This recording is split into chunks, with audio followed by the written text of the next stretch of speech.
Welcome to Smoogley TV. I'm your host, Jason Bergmeyer. This video covers the topic of intelligence in relation to race.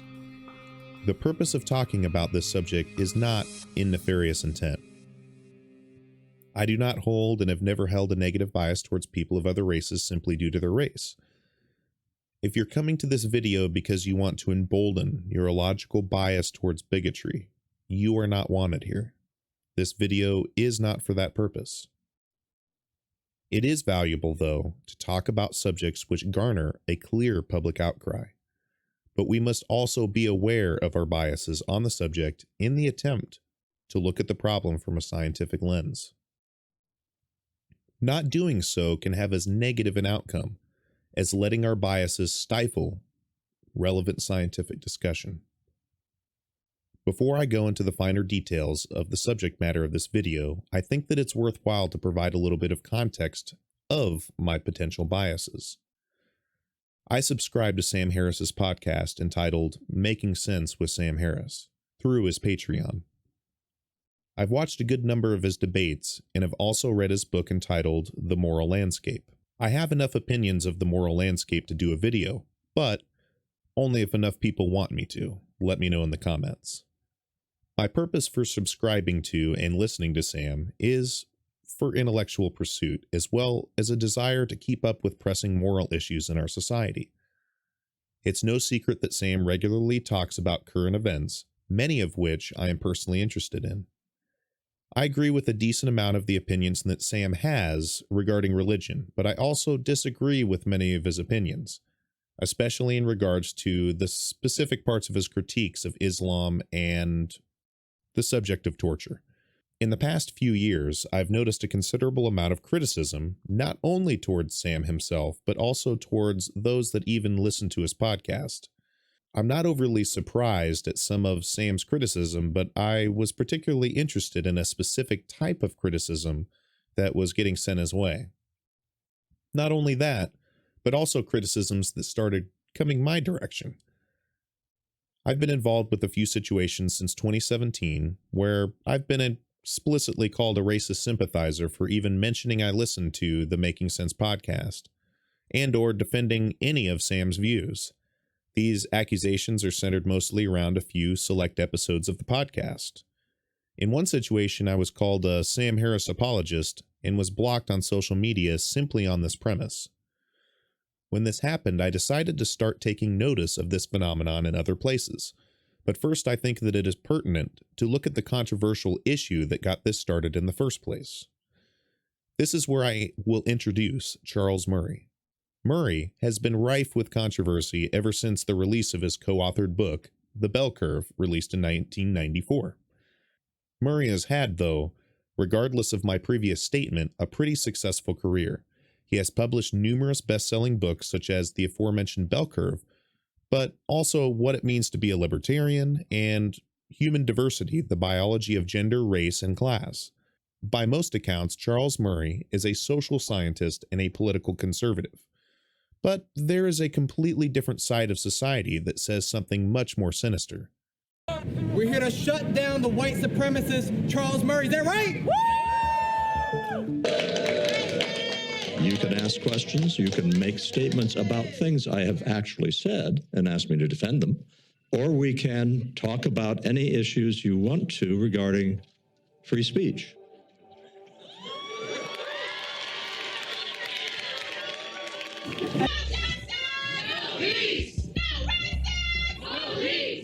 If you're shut down tonight, if students come and shout you down, what's your response going to be?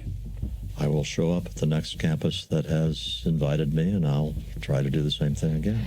It's really important. That brings us to March 2017. Murray was scheduled to speak about his 2012 book entitled Coming Apart, The State of White America.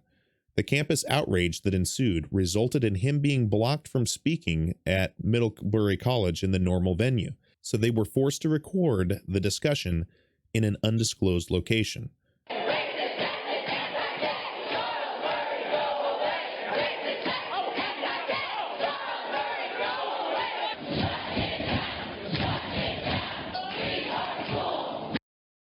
and later, upon trying to leave, a faculty member was attacked and injured by members of that student body who were outraged by the moral panic surrounding his work. This is where the story gets a bit more complicated, because this is where Sam Harris comes in. So Harris, upon seeing the scene that erupted at Middlebury College, decided to have Murray on his podcast. April 23rd, 2017, Sam published a podcast episode entitled Forbidden Knowledge, where he talked with Murray. The majority of the episode was comprised of Murray explaining the whole situation around his controversial book, The Bell Curve. His claim is that he was simply relaying the data that he found in respect to genetics and intelligence, and how this has largely caused a moral panic.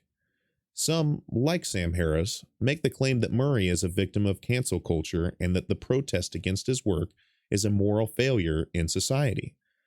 Following the publishing of this podcast episode, there was a large backlash over social media that was directed at both Murray and Harris, respectively, where Murray was, once again, called a racist and a white supremacist, even though the contents of the podcast had no inkling of such a view.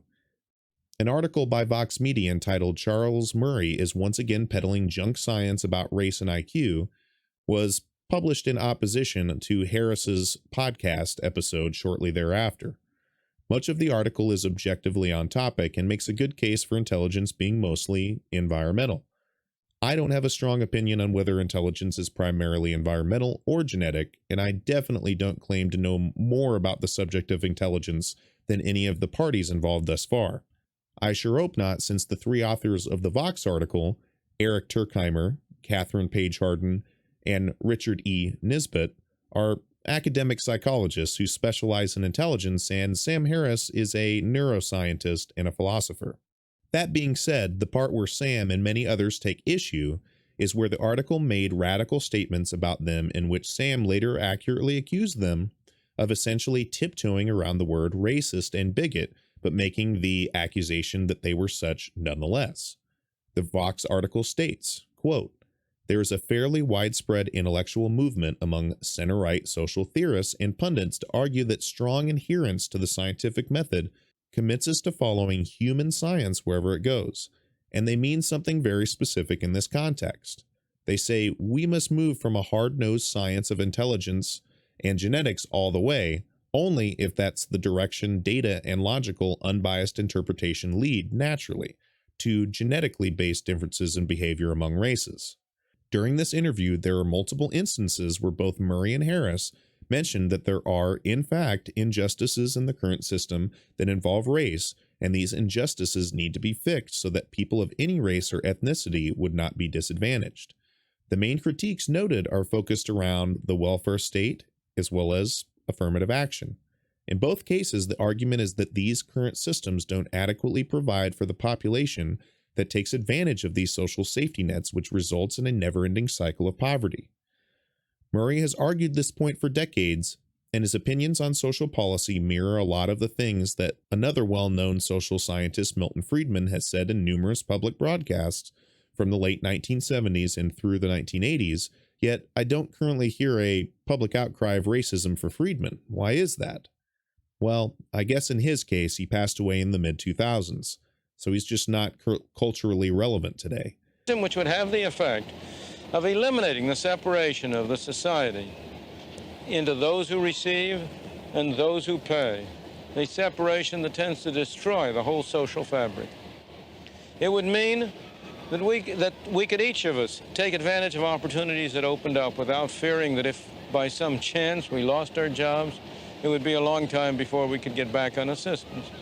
It would be a system that would give all of us an incentive gradually to improve our lives, would perhaps enable us over time to work ourselves out of the kind of mess we've gotten ourselves into. A mess we've gotten ourselves into for the very best of motives, but with the very worst of results.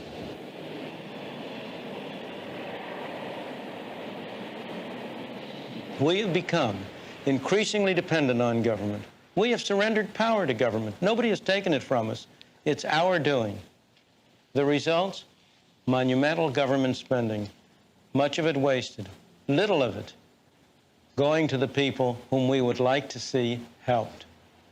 Burdensome taxes, high inflation, a welfare system under which neither those who receive help nor those who pay for it are satisfied. Trying to do good with other people's money simply has not worked. It's a bit harder to have a public focus when you've passed away to the great beyond. Not to knock down my own argument, but the core point holds true that if the primary driver for intelligence is environmental, with some genetics making a smaller difference, then that would drive the moral argument, pushing for equality among all regardless of their race by supporting political movements that subsidize such higher quality environmental factors as to produce equity regardless of race. If the primary driver for intelligence is genetics with the environment making a smaller difference, then that still may drive for the exact same goal, just with a different approach to the problem based on the available data. So when we look at this situation in its entirety, it's extremely important to separate the different arguments and address them individually based on their overall validity. The main argument being made in the Vox article is against Murray's approach to the subject of intelligence. It's not that I don't find intelligence to be a fascinating subject, but I'll leave that fight to Murray, the psychologists, and the neuroscientists. I feel that they're a bit more qualified to debate that subject. There are a few jabs in the article claiming Sam to be practicing, quote, pseudoscience by making the statement regarding Murray potentially being the, quote, canary in the coal mine. I can agree with the rebuttal statement and how it is presented, but upon listening to the actual podcast, the context is a bit different since Sam was simply making that statement in jest when describing his interest in talking with Murray about his experiences since publishing The Bell Curve. In other words, I'd say this is a straw man. The other argument that was happening around this podcast interview is whether Sam Harris is responsible for platforming someone that is, quote, promoting white supremacist talking points. So, following the publishing of the Vox article, Sam communicated with the editor at the time, a journalist, writer, and founder of Vox by the name of Ezra Klein. And this is where it starts to get even more interesting. Sam decided to publish on his public blog an article entitled Ezra Klein, Editor at Large. In this article, not only does he make strong criticisms of Klein and the left, saying they are willing to behave unethically in order to silence others, but he then showed the private correspondence between Klein and himself by providing a full reading of all their emails. He also made the mention, both in his podcast and in the article, that he thinks releasing those emails actually made him look worse in the situation. That being said, I want to move to the meat and potatoes of Ezra's argument here with a quote from his first email exchange with Sam.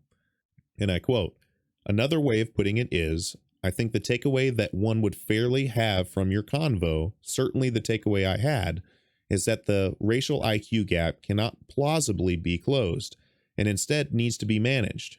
That's definitely the bell curve takeaway.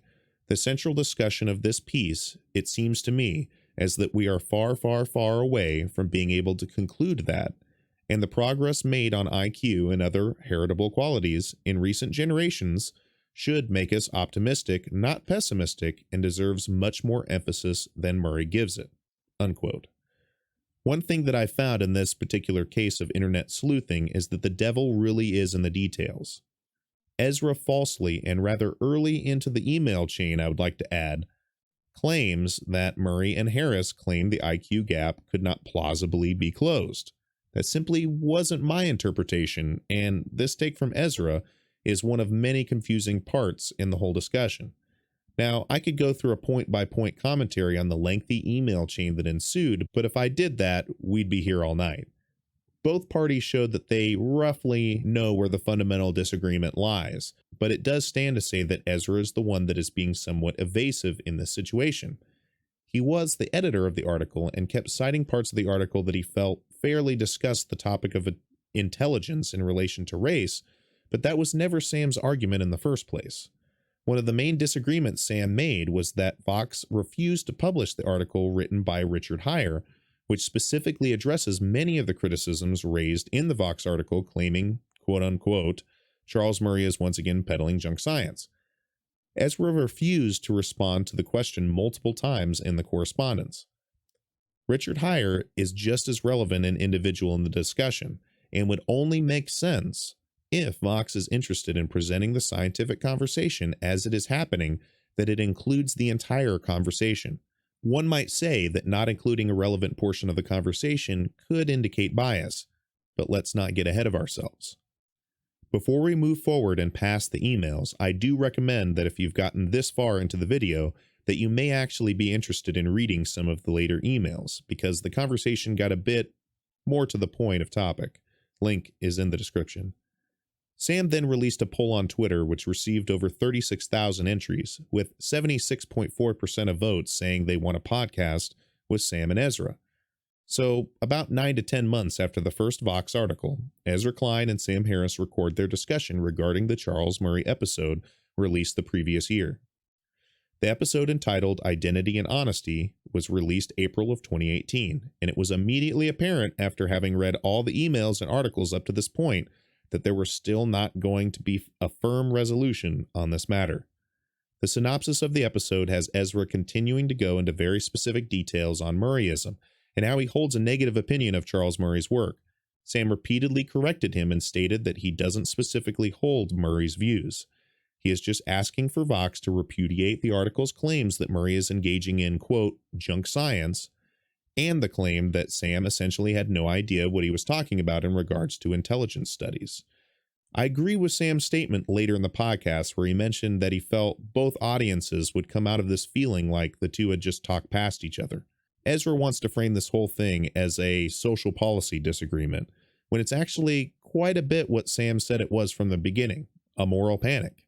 It is illogical and beside reality to dismiss Sam's claims about the panic and also about the way his conversation was portrayed to the public. The portrayal of the Vox article literally landed him on the Southern Poverty Law Center's Hate Watch page. I've seen this tactic a few times before, where people will take solid observations of society and dismiss them, saying something like, quote, I think that these people are just blowing this out of proportion, and this is a minimal issue we don't need to address or worry about.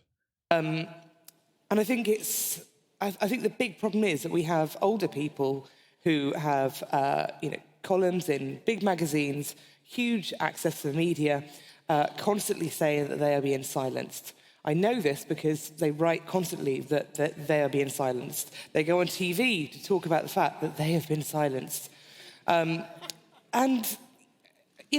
think if they were, I wouldn't be constantly hearing about them. Here's what we're going to do. Mr. Murray, Professor Stanger are going to leave this stage, go to another venue on this campus. And then we will, after a break, we need a little time to set this up. We will video stream the talk and the question and answer period to anyone who wants to watch it or listen to it.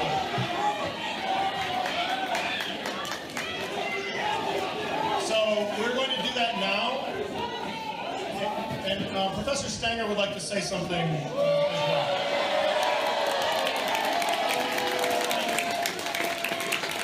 Can you just listen for 1 minute? You sure? I spent a lot of time preparing really hard questions. We're going to have a great dialogue if you let us continue. I'm here and it is a dialogue.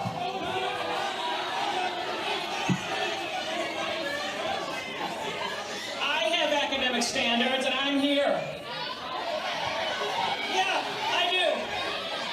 But, I think I have the answer. You're not going to let us speak. I think that's a terrible shame. Brothers and sisters, namaste. Many times, the same people who make this assertion will be the ones fully or even partially supporting the outrage in the first place. I strongly oppose this widely held view in mainstream media that certain topics are taboo or that we should respect certain sacred cows in our public discourse. If there is a real harm being done to our society, then it is important to use the most accurate data in determining how we should arrange our society to provide an equal outcome for all of its citizens. We can only come to the most accurate conclusion by looking at the data with a scientific lens, which means especially purging the analysis of as much bias as possible. If the cards lie where the cards lie, then why would we argue with the results? Certainly, it is logical to continue to always critique and to strive to get a more accurate result, and or even correct previously held consensus with better data. But one must not tamper with the scientific process due to moral panic. Ezra seemed to be pretty cool in the hot seat. I like how he was able to derail some of the ranting from Sam in the conversation a few times. But I do think that overall Sam is onto something in regards to Ezra's motivations. It was very apparent that Ezra came to the conversation to try to downplay the situation and to accuse Sam of being too reactionary towards the critique, even though Sam had a legitimate argument for both the moral panic and the unprofessional and almost propagandist take on his podcast. It's obvious that Ezra is looking at this with a politically biased lens, and while I do admit it isn't very apparent in the early part of the conversation, Ezra finally comes out with it towards the end when he's essentially about ready to make his closing remarks. Here's a few clips of the end of the conversation. As you know, it's something you'd say in your conversation with Murray. There are tons and tons of unbelievably serious racists who find a lot of succor in Murrayism, right? I'm not grouping him with them. They love what he says. You say yourself, I'm sure all these hate supremacist groups are ecstatic about the bell curve. Why should we even be talking about it? The reason I've not really responded to that is I'm here to defend what I think, or to tell you what I think, to talk about the piece we published at Vox. It is my judgment, and I'm not going to make you answer for everyone who you did not have on your show, but who has a more sinister view than the person you did have on your show. I think that in this conversation, there are a lot of folks who take it in directions I wouldn't. I think that's true basically in every political conversation I've ever seen and been part of. Whenever I open my Twitter feed, which lately I'm not doing because I'm on book leave, mentions are always, if you go into them, a show, which is why I don't do it anymore. I just don't find that compelling. I think that we are having a debate. I don't think anybody has been silenced or deplatformed from the beginning. I've been willing to have this discussion with you in public and put it out on Vox and put it out on your side as well. I think a lot of what we just have had from the beginning here is a debate. It's a debate that you felt has been in bad faith and been done by people on our side who don't have integrity, but obviously that is not my view.